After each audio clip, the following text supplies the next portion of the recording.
आज हम लोग सॉइल एज अ रिसोर्स देखेंगे। सबसे पहले तो मिट्टी बनने की प्रक्रिया को समझें।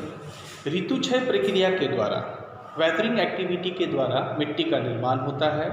यदि मिट्टी को हम जब डिफाइन करते हैं तो सिंपल वर्ड में कहते हैं कि decomposed form of rock is called soil. इसमें वनस्पति, जलवायु, समय, इन सब का बहुत महत्व होता है और इसी के आधार पर मिट्टी का निर्माण होता है। मिट्टी की जो गुणवत्ता है वो मूल जो चट्टान वहाँ पर ऑलरेडी पहले से उपलब्ध है, उसी चट्टान के आधार पर उसकी गुणवत्ता आंकी जाती है। सॉइल प्रोफाइल में सॉइल के 4 लेयर बताए गए हैं। सबसे ऊपर का जो लेयर होता है उसमें ह्यूमस कंटेंट होता है, एग्रीकल्चर के लिए वो सबसे उपयोगी है, उसमें जीवाश्म के अंश होते हैं। दूसरा लेयर जो होता है वो मिट्टी का ही रूप है, लेकिन उसमें जीवाश्म के अंश नहीं होते हैं। तीसरा लेयर जो वेदर्ड रॉक है, जिस पर मौसम का प्रभाव पड़ा है, जिस पर सूर्य का तापमान का भी असर है, वर्षा के जल का भी असर है, लेकिन अभी वो पूर्ण रूपेण में मिट्टी बना नहीं है। और चौथा और सबसे निचला जो लेयर है वो पैरेंट रॉक का लेयर है, जो मूल चट्टानी है उसी रूप में वो उपलब्ध है। मिट्टी की 1 या 2 इंच मोटी परत बनने में हजारों साल लग जाते हैं। ये एक बहुत स्लो प्रक्रिया है, बहुत धीमी गति से चलने वाली प्रक्रिया है, लेकिन सॉइल को रिन्यूएबल रिसोर्स कहा जाता है। यह स्वतः रिन्यू होता है, इसमें लंबा समय लगता है, लेकिन एक जगह की मिट्टी यदि कट जाए तो हजारों सालों के बाद फिर वहाँ पर मिट्टी की लेयर बन जाती है, क्योंकि ये रिन्यूएबल रिसोर्स है, स्वतः रिन्यू होता है। अब मृदाओं का वर्गीकरण। भारत में जितनी तरह की मिट्टी पाई जाती है उसका वर्गीकरण। इसमें सबसे पहला है एलुवियल सॉइल, जलोढ़ मिट्टी। जलोढ़ मिट्टी का निर्माण नदियों द्वारा एक स्थान से बहा करके, जो सेडिमेंट्स है, नदी जब फ्लो करती है, बहती है, या नदी जब बहती है तो एक स्थान पर वो कटाव करती है, उसको इरोशन कहते हैं। और नदी उस कटे हुए जो सेडिमेंट्स हैं उसको लेकर के अपने साथ बहती है, जिसको ट्रांसपोर्टेशन कहते हैं। और फाइनली जहाँ पर नदी का बहाव, जहाँ पर पानी की गति धीमी हो जाती है, वहाँ पर अपने साथ लाए गए सेडिमेंट्स को वो डिपोजिट कर देती है, जिसको डिपोजिशन कहते हैं। तो एक स्थान से दूसरे स्थान नदियों के द्वारा बहा करके लाई गई मिट्टी को ही हम लोग जलोढ़ मृदा कहते हैं। जलोढ़ मृदा को मूल रूप से 2 भागों में बांट करके अध्ययन किया जाता है। नदियाँ अपना काम, चाहे वो इरोशन, ट्रांसपोर्टेशन एंड डिपोजिशन, इन तीनों काम को लाखों सालों से करती आ रही है। तो कुछ ऐसे मिट्टी हैं जिनका निक्षेपण बहुत पहले हुआ है, और कुछ ऐसे हैं जिनका निक्षेपण अभी तत्काल हुआ है। जो पुराने जलोढ़ हैं जिनका निक्षेपण बहुत पहले हुआ है, उसे हम बांगर मिट्टी कहते हैं। जो पुराना डिपॉजिट है, जो पुराना निक्षेपण है वो बांगर, और जो नया निक्षेपण है वो खादर कहलाता है। दोनों ही मिट्टी उपजाऊ के दृष्टिकोण से बहुत ही ज़्यादा अच्छा है, मतलब बहुत ही ज़्यादा उपजाऊ है। खादर मृदा जो है वो न्यू एलुवियम है, नई जलोढ़ है, इसलिए इसमें जीवाश्म के अंश ज़्यादा पाए जाते हैं और ये ज़्यादा उपजाऊ मानी जाती है। इसमें केमिकल कंपोनेंट्स में देखा जाए तो कैल्शियम, पोटास, फॉस्फेरस, लगभग सभी तरह के केमिकल जो कृषि के लिए उपयोगी हैं वो इसमें पाए जाते हैं, इसलिए सभी तरह के उत्पादों के लिए यह मिट्टी अच्छी मानी जाती है।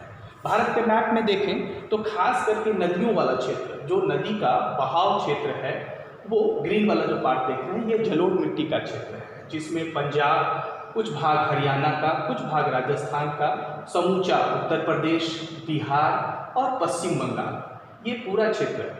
ये गंगा नदी का मैदान है, ये जलोढ़ मृदा का क्षेत्र है। दूसरा जो आप देख रहे हैं ये north eastern part of India, जिसमें आसाम का क्षेत्र आता है, ये ब्रह्मपुत्र नदी का मैदान है, इसमें भी जलोढ़ मृदा पाई जाती है। इसके अलावा भारत में जलोढ़ मृदा कोस्टल प्लेन, ये जो तटवर्ती क्षेत्र देख रहे हैं, यहाँ पर भी जलोढ़ मृदा पाई जाती है। जलोढ़ मृदा के क्षेत्र में चावल, गेहूँ, गन्ना, सभी तरह के फसलों का उत्पादन होता है। ये हाई डेंसिटी ऑफ पॉपुलेशन का जोन है, इसमें जनघनत्व भी बहुत ज़्यादा है, क्योंकि कृषि भी ज़्यादा होती है और जनसंख्या का घनत्व भी ज़्यादा है। दूसरी प्रकार की मिट्टी है जो है वो है ब्लैक सॉइल। ब्लैक सॉइल को रेगर सॉइल भी कहा जाता है। Black soil is ideal for cultivation of cotton. वो कपास के उत्पादन के लिए बहुत ही अच्छा माना जाता है, क्योंकि ब्लैक सॉइल जो आप पहले मैप में देखें, खास करके ये दक्कन का पठारी क्षेत्र, डेक्कन ट्रैक्ट इसको कहा जाता है, इन क्षेत्रों में ब्लैक सॉइल पाया जाता है। इसको काली कपासी मृदा भी कही जाती है, क्योंकि कपास की खेती के लिए अच्छा होता है। ब्लैक सॉइल में पोटास की मात्रा ज़्यादा होती है। पोटाश की मात्रा ज़्यादा होने का प्रभाव ये होता है कि जो उपज होते हैं उसके दाने जो होते हैं, जो ग्रेन होता है वो उसके दाने बहुत पुष्ट होते हैं, मजबूत होते हैं, स्वस्थ होते हैं। ब्लैक सॉइल का क्षेत्र मूल रूप से ये आपका महाराष्ट्र का क्षेत्र, मध्य प्रदेश का क्षेत्र, मध्य प्रदेश, इधर कर्नाटका का क्षेत्र, गुजरात का ये जो स्वराष्ट्र क्षेत्र है यहाँ पर, और कुछ भाग ये आंध्र प्रदेश, तेलंगाना जैसे क्षेत्रों में, राज्यों में भी पाया जाता है। भारत में वर्तमान समय में कपास की खेती के साथ साथ इस ब्लैक सॉइल रीजन में गेहूं और गन्ने की खेती भी प्रचुर मात्रा में की जाती है। ब्लैक सॉइल का एक खासियत यह है कि इसमें मॉइस्चर होल्डिंग कैपेसिटी होती है।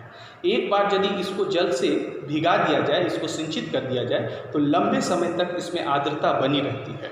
इस दृष्टिकोण से ब्लैक सॉइल बहुत ही उपजाऊ मिट्टी मानी जाती है।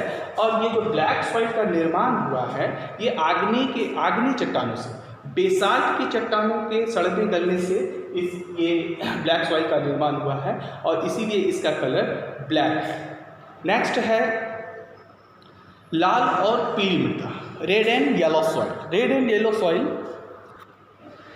एंड येलो सॉइल का भी निर्माण आग्नेय चट्टानों के अपघटित रूप के कारण ही हुआ है, और ये मूल रूप से कर्नाटका के ये पश्चिम घाट के पश्चिम घाट की पर्वतीय क्षेत्रों में और इन भागों में, जिसमें आपका कुछ तमिलनाडु का भाग है, उड़ीसा, छत्तीसगढ़, उड़ीसा, छत्तीसगढ़, झारखंड, मध्य प्रदेश का कुछ भाग, इन भागों में इस प्रकार की मिट्टी पाई जाती है। इसमें लौह अंश ज़्यादा होता है, इसलिए ये रेड दिखने में लगता है।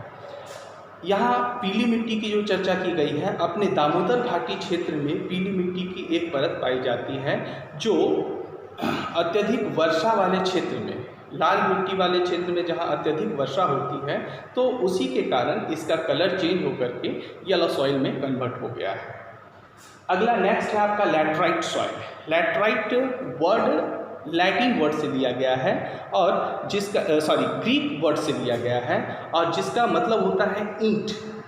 ये बिल्कुल रेड कलर का होता है, और ये वैसे क्षेत्र में विकसित हुआ है जहाँ पर बहुत ज़्यादा अत्यधिक मात्रा में वर्षा भी होती है और तापमान भी ज़्यादा रहता है। इस तरह की मिट्टी में एक खासियत ये है कि इसमें जैव अंश बहुत कम पाए जाते हैं, क्योंकि जो डीकम्पोजर होते हैं, छोटे छोटे बैक्टीरिया जो होते हैं, वो जो बायोटिक एलिमेंट को डीकम्पोज करके उसको ह्यूमस में कन्वर्ट करता है, वो यहाँ सर्वाइव नहीं कर पाते, क्योंकि तापमान ज़्यादा होने के कारण वो बैक्टीरिया पहले ही मर जाता है। फिर वर्षा ज़्यादा होने के कारण वो भी उसके लिए नुकसानदेह है।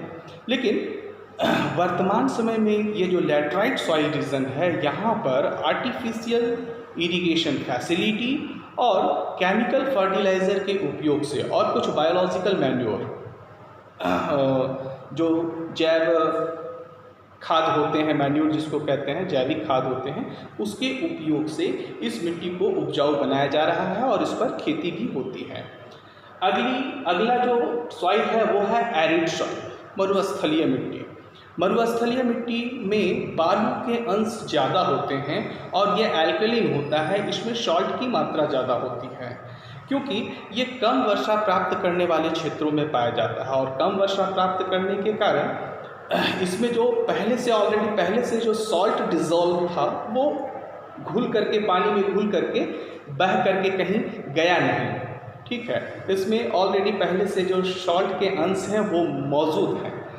इस प्रकार की मिट्टी मूल रूप से राजस्थान और हरियाणा के पश्चिमी भाग में पाई जाती है। एरिड सॉइल रीजन अभी वर्तमान समय में भारत का ये जो भाग देख रहे हैं, इन भाग में ये एरिड सॉइल या बलुई मिट्टी या मरुस्थलीय मिट्टी पाई जाती है। वर्तमान समय में इंदिरा गांधी कैनाल के आ जाने के कारण, इंदिरा गांधी कैनाल इंदिरा गांधी नहर परियोजना के तहत इन सारे क्षेत्रों को सिंचित करने का प्रयास किया जा रहा है। इसलिए एरिड सॉइल रीजन में वर्तमान समय में गेहूं और सरसों की खेती प्रचुर मात्रा में हो रही है और ये लगातार बढ़ रही है। अगली जो मिट्टी है वो वन मृदा है। वन मृदा फॉरेस्ट सॉइल खास करके भारत में अलग अलग जगहों पर सभी भागों में लगभग सभी राज्यों में वन के क्षेत्र पाए जाते हैं। हिमालय क्षेत्र, हिमालय के ऊपरी भाग में पश्चिम घाट की पहाड़ी क्षेत्र, पूर्वी घाट का पहाड़ी क्षेत्र और सेंट्रल हाईलैंड, ये जो बीच का उच्च भाग है, ये जंगल का बस्तर क्षेत्र जिसको कहते हैं, यहाँ पर फॉरेस्ट पाया जाता है। और यहाँ पर फॉरेस्ट में जो मिट्टी पाई जाती है इसी को हम लोग फॉरेस्ट सॉइल कहते हैं। इस सॉइल की मोटाई ज़्यादा होती है और चूँकि घनी वनस्पति होने के कारण इसमें एग्रीकल्चरल एक्टिविटी नहीं की जाती है, लेकिन भारत के बहुत बड़े भाग में इस प्रकार की मिट्टी पाई जाती है। मृदा अपरदन और संरक्षण, चूँकि मृदा बहुत इम्पॉर्टेंट है, मिट्टी की उपयोगिता हम लोग जानते हैं, इसलिए इसका संरक्षण आवश्यक है। क्योंकि जैसे हम सॉइल को रिन्यूएबल रिसोर्स कहते हैं तो इसका कटाव भी लगातार होते रहता है। कटाव मूल रूप से बाढ़ से और हवाओं से।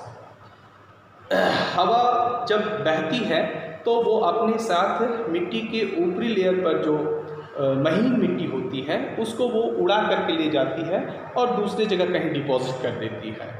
तो इससे हवाओं से कटाव होता है, जल से भी कटाव होता है। बाढ़ के जल से ये दो प्रकार से कटाव होता है। एक बार पहला तो ये है कि बाढ़ का पानी बहुत बड़े क्षेत्र में फैल जाता है और जैसे जैसे पानी उतरता है वो अपने साथ मिट्टी के अंश को भी लेकर के चला जाता है, जिसको हम लोग शीट इरोशन कहते हैं। ये बहुत बड़े क्षेत्र में इसका कटाव देखा जाता है। और दूसरा, वैसे क्षेत्र में जहाँ पर रिलीफ समान नहीं है, मतलब भूमि समतल नहीं है, वैसे क्षेत्र में गली इरोशन होता है। मिट्टी कभी कभी क्या होता है कि वर्षा का जल जब मिट्टी पर होती है तो वर्षा का जल एक जगह से मिट्टी के किसी लेयर से एक छेद बना करके, एक ट्यूनल, एक चैनल बना करके उस चैनल से बह करके दूसरी जगह चली जाती है। इसमें बहुत बड़े क्षेत्र की मिट्टी के जो जीवाश्म होते हैं वो जल में घुल जाता है और ज़मीन के नीचे से ही एक टनल बना करके उस टनल के माध्यम से वो इरोट हो जाता है, जिससे मिट्टी का कटाव होता है। अब तो इस हवाओं के द्वारा मिट्टी का कटाव वर्षा के जल से दो प्रकार से, एक गली इरोशन और दूसरा शीट इरोशन, इस तरह से मिट्टी का कटाव होता है और जिससे मिट्टी की गुणवत्ता कम हो जाती है। परिणाम ये होता है कि वो एग्रीकल्चर के लिए फिट नहीं रहता, वो खेती के लिए अच्छा नहीं रहता। अब आवश्यक ये है कि हम इस तरह से जो मिट्टी का कटाव होता है इसको रोकें। तो इसको रोकने के बहुत सारे उपाय बताए गए हैं, जिसमें कंटूर प्लगिंग, एक समान ऊंचाई के आधार पर जुताई की जाए, कंटूर प्लगिंग, इसके माध्यम से फिर स्टिक फार्मिंग, सीढ़ीनुमा खेती, पहाड़ी क्षेत्रों में सीढ़ीनुमा खेती बनाया जाए, खेत बनाया जाए और फिर उस पर मिट्टी के कटाव को उससे रोका जा सकता है। डैम बिल्ड करना, डैम बना करके भी पानी के फ्लो को कंट्रोल किया जा सकता है और मिट्टी के कटाव को रोका जा सकता है। शेल्टर बेल्ट डेवलप करना, रेगिस्तानी क्षेत्र में, रेगिस्तान के क्षेत्रों में जहाँ पर तेज हवा से वर्षा मिट्टी का कटाव होता है तो एक सीध में पेड़ों को लगाया जाता है और पेड़ों को एक सीध में लगाए जाने के कारण वो जो हवा की गति होती है वो कम हो जाती है, पेड़ों से टकरा करके उसकी स्पीड कम हो जाती है, जिससे मिट्टी का कटाव रोका जा सकता है। छोटे स्तर पर भी बहुत सारे तरीके हैं जिससे हम मिट्टी के कटाव को रोक सकते हैं।